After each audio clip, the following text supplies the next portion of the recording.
as an ambassador is to understand the children's issue and do advocacy, and then persuade people to help us. But at the same time, because of this role, I need to understand the children's issues. So I really do go to a lot of countries to understand the situation and come back and report them to the Japanese audience.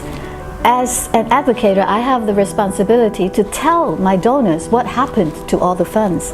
So it's like a communicator between the donors and the children and the people working on the field. And at the same time, I think the most important thing that I should do in the process is to be the voice of the weakest children.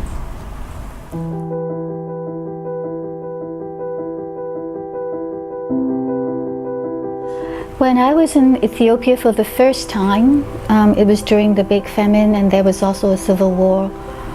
The children were devastated. They were starving. They were very, very skinny. And I was instructed that you cannot kiss them, you cannot hold them, because they're sick and you'll get sick too, so you have to just look from afar. But I love children, I can't do that. And I just went in and I sang the song. I said, they sort of understood me and they stood up, they started to dance. I just thought, okay, if I get the disease, that's fine. If I die here, that's my destiny, I don't care.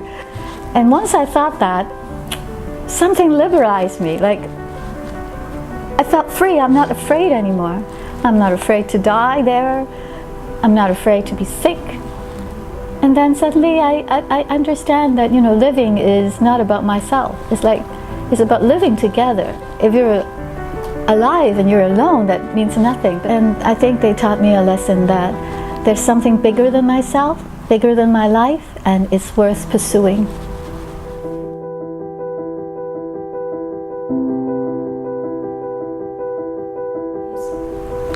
UNICEF taught me something very important. When I became ambassador, they told me that it is not because children are pitiful that we help them. No, it's because their basic rights are not being protected. And there's 4 basic rights for the child. 1, if you're born, you have the right to survive. 2nd, you have the right to grow, both mentally and physically.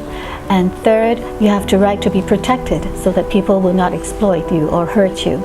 And 4th is you have the right to join in. That is, people should listen to your thinking, listen to your voice.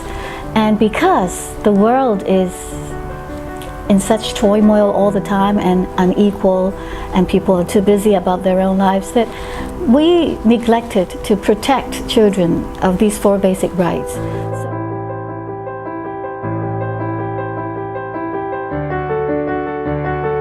Child prostitution, child pornography, child soldiers, trafficking, and all these health issues, malnutrition, stunting, children in conflict, and also like abduction of children in war.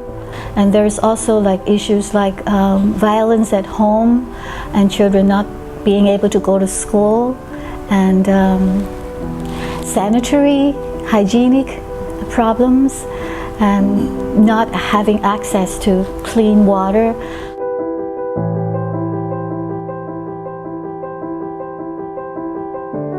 But one of the issues that I dealt with that I thought it was very terrible, besides war, is child prostitution and trafficking and child pornography, because it's a terrible abuse of human rights.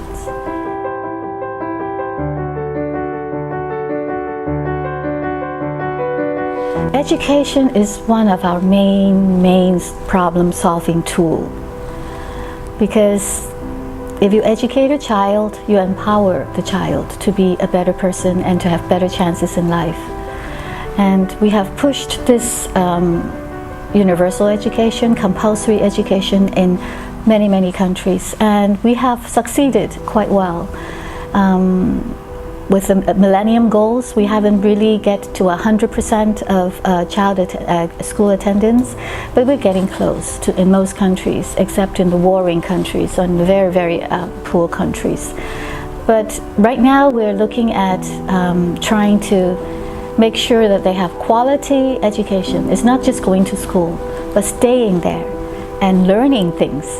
And especially for girls, the mothers will put them in school, but when they're like 7 or 8 or 9, when they can help out in the house, they take them out. Or when they're 11, 12, 13, they'll take them out and prepare them to get married. So we want to change that.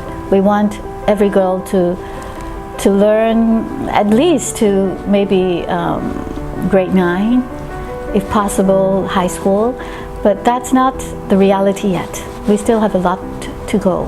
And especially the world is getting more and more dependent on knowledge. So if young people doesn't get a good education, they do not get an edge in life. And the more you teach children, the better the world will be. So it's the best investment that you can make. So through education, we believe that we can make a lot of changes.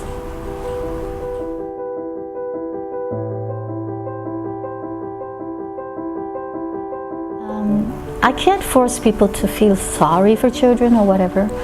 And I don't believe in that. I believe that we have to tell them what's really happening, and they have to decide. Maybe they'll think that, well, there's nothing I can do. Or maybe they'll think that if there's something I can do, I want to do something. So it really depends on them, but I just go around and tell my stories. I truly believe that somehow in everybody there is a really nice peace that's not been soiled.